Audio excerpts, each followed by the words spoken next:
everyone, my name is Charlotte Korchak and I'm the senior educator at StandWithUs. This is part 2 to a video of me reacting to John Oliver's recent bit that he did regarding the Israeli-Palestinian conflict and the recent violence that has broken out when Hamas attacked Israel, and Israel has been responding to those attacks. So let's dive right back in and take on part number 2. Here we go. The citizens of Gaza don't have an iron dome to protect them the way that the citizens of Israel do. It's one of the many ways they're at a significant disadvantage. Although... Why? Let's ask the serious question. Why don't the people in Gaza have an iron dome? Why don't they have bomb shelters that they can go to? Why don't they have an early warning system? The answer is simple. Because Hamas wants them to die. Hamas has invested nothing in trying to protect the citizens of Gaza. In fact, Israel does more to protect the citizens of Gaza by warning them of incoming attacks. We're their warning system. And to be honest, they don't need an iron dome. You know what they need? They need Hamas to stop firing rockets at Israel. That's their iron dome. Hamas stops firing rockets, Israel will never fire at the Gaza Strip. I implore you all to go back and look at the history and look how every one of these operations begins with massive barrages of rockets into Israel. It then escalates with Israel retaliating against those attacks. So they don't need an iron dome. They need Hamas to stop using violence and to stop calling for Israel's destruction and for the obliteration of the Jews, which is in their charter. And again, you don't have to believe me. Google it, Hamas charter. You can read it yourself. They talk about killing all the Jews. They're not quiet about it. John Oliver still hasn't mentioned it, but he's going to talk about the disparity as if this fight is between Israel and Palestinian civilians. It's not. It's between Israel and Hamas. And let me tell you, Hamas not only hasn't invested in protecting their citizens, Hamas has invested in terrorism. So Hamas has a 9-mile long stretch of tunnel underneath the Gaza Strip where Hamas terrorists go to protect themselves during Israeli barrages. The citizens don't go there. And P.S., if they built a 9-mile tunnel, couldn't they have built maybe a metro system for their people? Maybe invested all of that money in bomb shelters. Maybe invested that money in the Gaza economy. Maybe did anything to help their people who are living in outright poverty. It is horrific. But to blame it on Israel when Hamas has been the governing body in Gaza for 14 years is ridiculous. An Israeli military spokesperson tried to push back on the idea that there's really much of a discrepancy there. Somebody on Twitter said that the Palestinians don't have an iron dome. I say yes, they have an iron dome. It's called Don't Fire Rockets at Israeli Civilians, and we won't fire anything at Gaza. So apparently me and the IDF spokesperson are on the same page. All right, let's keep going. Yeah, but there are a couple of differences. Iron Dome, for one, sounds much cooler. And also, it has the significant advantage of being an actual defence system that exists, unlike Gaza's, which is mostly try not to be where the bombs are landing. And it's important to note here, the vast majority of the Palestinians in Gaza are not part of Hamas. They don't get together and all decide to launch rockets. It's not a fucking co-op board. But when Israel fires rockets at... We all agree, which is why Israel separates innocent civilians from the terror targets and warns the innocent civilians. I don't understand, John Oliver. You are contradicting yourself right now. You acknowledge that we warn the people. You acknowledge that we make a separation and a distinction between Hamas and the Palestinian people. So what are you talking about right now? Gaza, it endangers all Palestinians there. Maybe... It doesn't endanger all Palestinians. It endangers Palestinians who are in the specific place where a bombing is going to happen. And again, they're informed so they won't be in that place. You know, I want to ask a question regardless of this to John Oliver and to everybody else. What would you do? Stop and think about it for 1 second. What is Israel supposed to do? Not respond at all? Just sit back and take it? I'm not surprised that many of you probably think that, because for 2,000 years, that's what Jews did. We sat back and we took it. You wanted to kill us, you killed us. And a country wanted to wipe us off the face of the earth, and they killed 6 million of us because we had no ability to protect ourselves. And what you're basically telling us now is that once we've now finally gotten the ability to protect ourselves, that we shouldn't, because we have too much power. What would you do? In this situation, what would you do? Because I don't know the answer to that question. I wish there was a way to get rid of Hamas without any innocent civilian dying. But they've made that impossible. So I don't know what the answer is. But it seems like everyone else has an answer, so I'm curious what that answer is.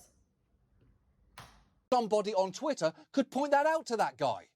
To people in Gaza, it can seem like the only time anyone pays attention to what's happening there is when Hamas is firing rockets, which is understandably very frustrating. I agree, by the way. I think Gaza is ignored by the world, ignored by all of these people, these virtue signalers who have woken up in the last week and decided to comment on the plight of the Palestinians in Gaza. Guess what? I'm an educator for Israel. And I start almost every one of my lectures talking about the current situation and specifically about the situation in Gaza. You can look up a YouTube video of me doing an Israel 101. The first 20 minutes is me talking about the plight of the people in Gaza. So you're right, John Oliver. Not enough people are talking about it. And to be honest with you, I also ask the question why. Because those people have been suffering under Hamas's control for 14 years. And every moment that you don't talk about it and you don't call out Hamas and you do videos like this blaming Israel and only Israel, guess what? You're complicit. You're helping Hamas. You're allowing Hamas to continue to use these tactics because they see that they're working. Look, the media is eating right out of the palm of their hands. So you're right. We should talk about this more. And we should talk about Hamas more because they're the ones who are causing this massive suffering in Gaza. And everyone's letting them get away with it. Especially, by the way, when you choose to blame Israel instead of Hamas. I'm not saying that Israel's not partially part of this. We are. And we are partially to blame, no doubt about it.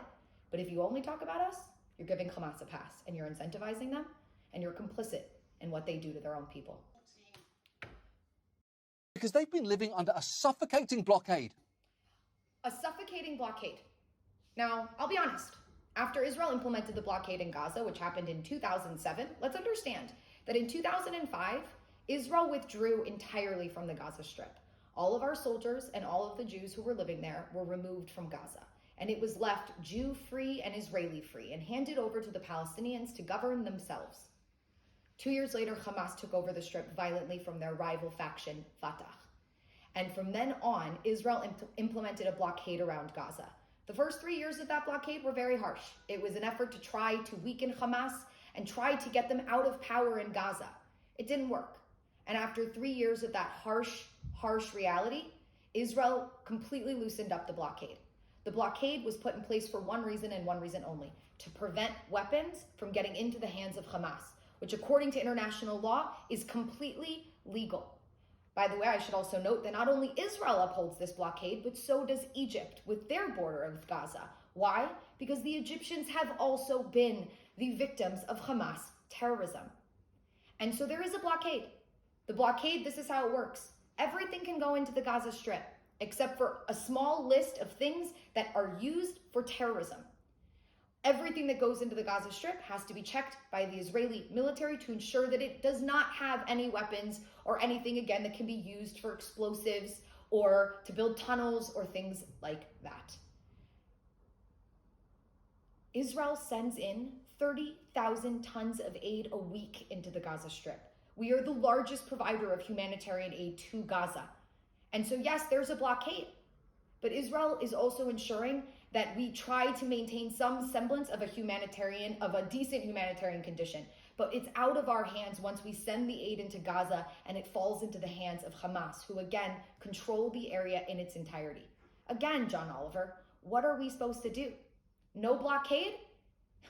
You think these 3,000 rockets to Israel has been bad? Imagine if their arsenal was 10 times, 20 times the size, because that's what it would be if it wasn't for Israel's blockade, if it wasn't for us preventing Iranian weapons from getting into the hands of Hamas. And by the way, again, you can Google it. We've stopped multiple ships on their way to the Gaza Strip from Iran, stocked full of weapons. So what are we supposed to do? End the blockade and just let weapons flow freely into the hands of a terrorist organization that's targeting our innocent civilians? Again, I ask, what would you do? because they've been living under a suffocating blockade for 14 years. And in Israel and the occupied Palestinian territories, Palestinians are essentially being governed by a form of apartheid. He said the word. Apartheid is irrelevant to this conflict. Stop using the word. It's beyond wrong. You want to talk about right or wrong? There have been Africans, South Africans, who have said to me, the reality in Israel is nothing like what we experienced in South Africa. And more importantly, by using the term, what you're doing is actually diminishing what happened to the people in South Africa. This is not a conflict about racism. Apartheid is rooted in racial discrimination and segregation. This conflict is a national conflict between two peoples, the Jews and the Palestinians, who both feel a connection and have a legal claim to the same piece of land. It is not apartheid. It's complicated and it's not perfect, especially what's going on in the West Bank. But let me be very clear. The West Bank is governed by two governments, the Palestinian Authority and the Israeli military. So yeah, there are different rights for people in the West Bank, for Palestinians and for Israelis, not for Arabs and Jews. This isn't racial, for Israelis and for Palestinians. And that agreement in terms of who has what jurisdiction and whose laws would apply where were agreed upon by both the Israelis and the Palestinians in the 1990s when they signed the Oslo Accords. How dare you use this word? How dare anybody use this word?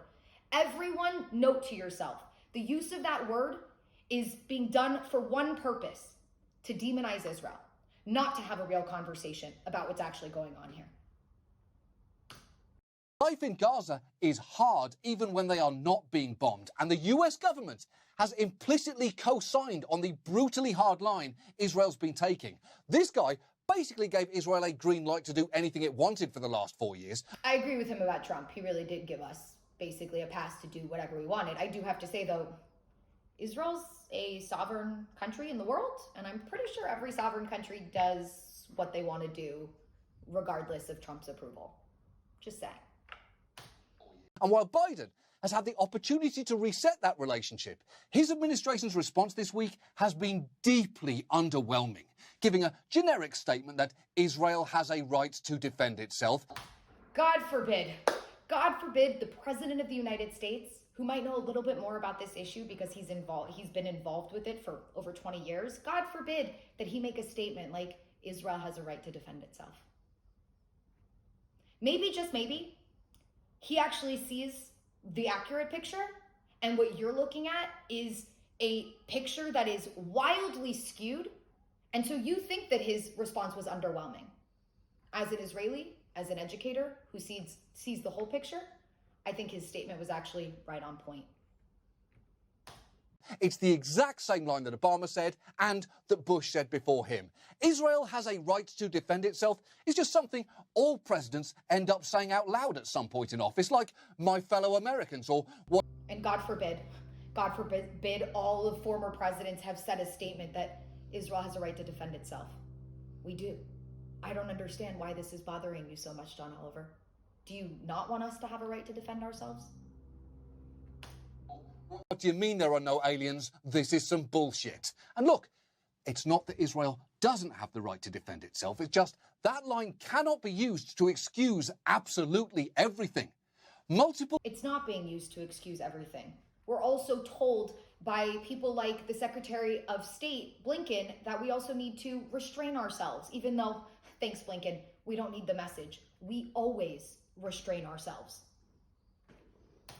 Children have been killed this week, 8 in a single strike just yesterday, and the US is heavily implicated here. Wow. I'm actually blown away. So 8 children are killed. Tragic, by the way. Awful. Those were the 8 children who were in the home where those Hamas leaders were meeting. Awful. But the Americans are complicit in this? Not Hamas? For meeting in that home? Not Hamas for, again, putting all of their infrastructure around these children? Really? Again, John Oliver, you're literally playing right into their game. You're allowing them to get away with it.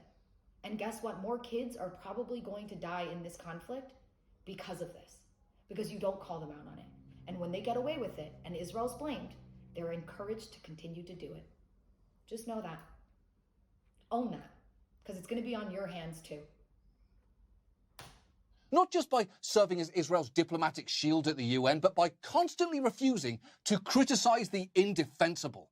Watch as just this week, a State Department spokesman desperately tried to equivocate when asked a pretty simple question.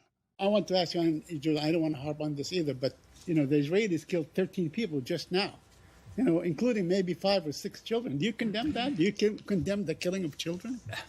Saeed, I'm asking, do you condemn the killing of Palestinian children? Obviously, and these reports are just emerging, and I understand, I was just speaking to the team, I understand we don't have independent confirmation of facts on the ground yet, so I'm very hesitant to get into reports that are just emerging. Obviously, the deaths of civilians, be they Israeli or Palestinians, are something we would take very seriously. Holy shit, he just asked you, is child murder bad? This really isn't hard, just... That's not what he asked. He didn't ask, is child murder? First of all, it's not murder. How dare you use that term in this context? There was no intent to kill those children, and that's what murder means. Secondly, he answered the question in the exact way. He wasn't asked, is it wrong or bad? I think everyone would unequivocally agree that it's bad. But what he asked is, will you condemn it? And wow, what was his response? We don't know all the facts. Crazy concept, right? Acknowledging that you might not know all the facts and therefore you're not going to be quick to condemn something when you don't know all the details. Crazy, crazy concept. Just say yes. No, because that wasn't the question. He's not just going to say, yes, we condemn something when they don't know what they're condemning. Only scenario in which the answer to is killing children wrong gets tricky is if you're a time... Again, the question wasn't, is killing children wrong? If that was the question, I think you, me, and every other human being, except for Hamas, would probably agree that yes, killing children is bad or wrong. But that wasn't the question. A time traveller in 1890s Austria trying to explain why you just killed the Hitler family's bouncing new baby boy. I know how this looks, but trust me, it is complicated. Look, there is a real tendency, particularly in America, to both sides this situation, and I'm not saying that there aren't some areas where that's warranted, but it's important to recognise there are also areas where it's simply not. Again, not again. I haven't spoken about this. This is a classic tool that's used against us at this moment. This isn't one side, this isn't two-sided. This isn't about knowing both sides. In this case, it's very simple. One side is wrong and the other side is right. No. This is not zero sum. Right now, innocent people are being killed on both sides. And again, we've now gone through nearly 8 minutes of 2 videos. And I haven't heard anything else about innocent children being murdered in Israel. And I'm going to use the word murdered in this case. You know why? Because they were murdered. They were targeted. The rockets were fired with the intent to kill them. And they did. So I'm going to say one of their names. Avigal Ido. Look him up. He was a 5-year-old kid who was in his apartment with his family. And he was murdered by a rocket launched directly at his building by Hamas. Then they went to bury him the next day. And while he was being buried, they fired rockets so that the people at his funeral had to run for shelter. This is not one-sided. This is people on both sides dying because of one cause, Hamas. And to ignore it is libelous. And all you're doing is you're spreading more hatred against innocent people in Israel who are trying to protect themselves. And I should stress, Jews around the world. Because as much as people like to separate Israel from the Jews, apparently this week, no. Because apparently Jews all over the world are the targets of anti-Zionist vile as Jews in Montreal, in Toronto, in New York, in Los Angeles, in London, in Germany are being attacked in the streets. They're, by the way, not wearing a sign that says, I'm an Israeli who supports the Israeli government. They're just Jewish.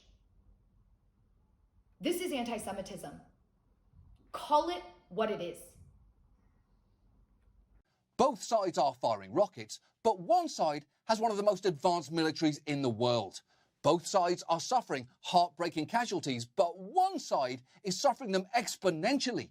And it's not like the US is operating from the moral high ground here. It's obviously no stranger to drone-striking weddings and saying, we were just trying to target enemy combatants.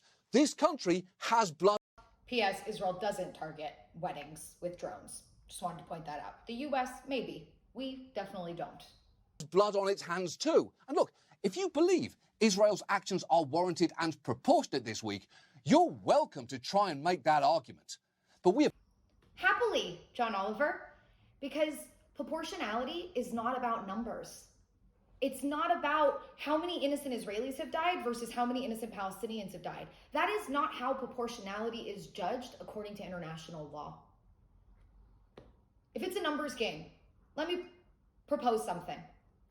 During World War II, the Nazis blitz-bombed London. In the Blitz of London, less innocent British people died than when the Brits responded and retaliated and firebombed Dresden. Significantly more German citizens were killed in the firebombing of Dresden. So, according to John Oliver and everyone else who's been using the numbers game this week, the Nazis were the good side in World War II, right? Let's just clarifying that, yeah? Because more Nazis died in the firebombing of Dresden, so they're obviously the innocents. They're the good guys, and the British were obviously, under Churchill, obviously the bad guys. I hope that every single person watching this is saying, oh wow, what a thought.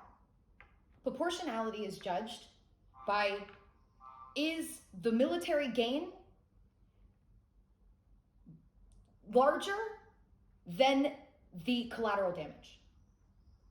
That is a very challenging calculation to make when you're fighting against terrorists. But that's what proportionality is. It's not numbers. And so yes, I agree. And let me say it again, and let me speak on behalf of the vast majority of Israelis. It is heartbreaking how many innocent people have died in Gaza. I've said this statement now for over 8 years of my life, that it breaks my heart and the heart of most Israelis that to defend us from Hamas attacks, innocent people in Gaza have to die. That is not what we want. We don't know what the alternative is. We don't know how to fight against this force anymore without being condemned by everyone. The results that you're leaving us with is don't defend yourselves. Just sit back and take it. How? We have got to start having this conversation honestly and falling back on convenient sanitized terms like real estate disputes and airstrikes on militants feels a little disingenuous. By the way, already, you're right. Airstrikes on militants is disingenuous. It's not. It's airstrikes on terrorists. Militants wear uniforms. Militants are part of an official militia. Militants do not target innocent civilians. Hamas are not militants. FYI to all of the media. Hamas are terrorists.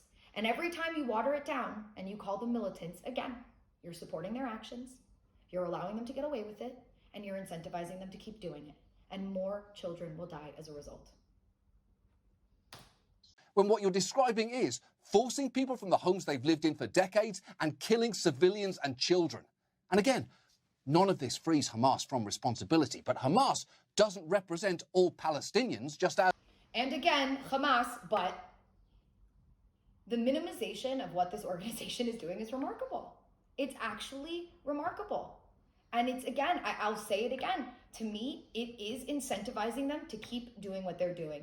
And I gotta say, about what's going on with the evictions, to conflate these two issues is really problematic. One is a complex issue inside of Jerusalem. The other is a battle taking place between Israel and Hamas in the Gaza Strip. They're two different situations. And I will also stress that a lot of Israelis, first of all, don't understand what's going on in Eastern Jerusalem. And two, many Israelis don't agree with the evictions. It's a complex issue. And to kind of brush Israel with one broad stroke, as if we all agree and we all support all of these things, as if we're not a democratic country, as if we don't have pluralism within our society. Trust me, there's a lot of it. We have over 30 political parties in this country. We've got a lot of opinions. And there are a lot of Israelis who don't agree with some of these things that Israel does.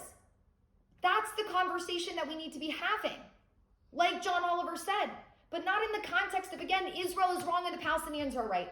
Not in the context of the history that you've ignored this whole time is not important, because it is. As what Israel is doing right now doesn't represent all Israelis or indeed Jewish people. Lots is complicated here, but some things are pretty simple. One side is suffering much. One side is suffering much more. He's right.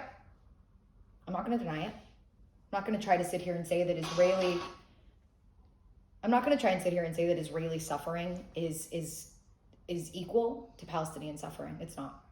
Again, I feel so lucky as a Jew in the 21st century because I have a country and a government that was set up to protect me and Jews around the world.